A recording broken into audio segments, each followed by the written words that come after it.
Well, there are no odds out yet for this, but Connor McDavid would most likely be the favorite for the Hart again next season. It seems like for the near future, the MVP is just going to be his to lose each year.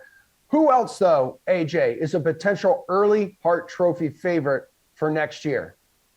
I think there's three guys that make the most sense as potential options here if you want to fade McDavid in this one. And that starts with Nathan McKinnon, first and foremost. I think he is probably the biggest challenger there. Obviously, Austin Matthews is going to be a name as well. He'll continue to compete for the Rocket, I would imagine, every year.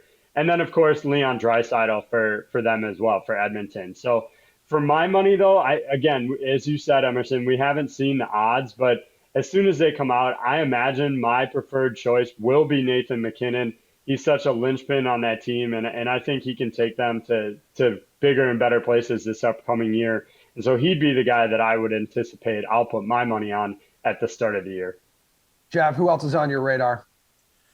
I mean, look, I really don't think you should be considering too many people outside of McDavid and McKinnon. And I'm not even sure if you should be considering anyone outside of McDavid. We've talked about the Pacific Division already. Connor McDavid is going to absolutely light it up next year. I mean, he's going to have a weak team every second night here. So it really just sets itself up as this is already an Oilers team that relies heavily to like the point of their detriment on their top two players. They play a ton of minutes.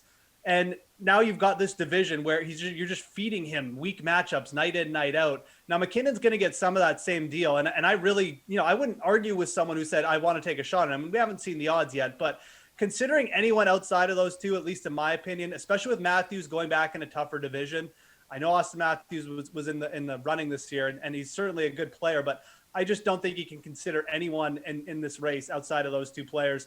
I'll throw out Alex Barkov's name as like an interesting if you need someone over like plus 2,000 in odds or something, but I really don't think you should be betting anyone other than McDavid or McKinnon. Okay, Paul, who will you be betting? We have less than 1 minute left in show. I'll throw in the name of Nikita Kucherov to the one the other guys mentioned, but really it's Connor McDavid's trophy to lose. He's proven himself as a top talent in this league before this season, so he just needs to do what he's done in his early career. I expect that to continue. He's going to excel in a weak division. There are a number of stars, though, that we pointed out that will give him a run for it. I don't think it's a runaway favorite situation.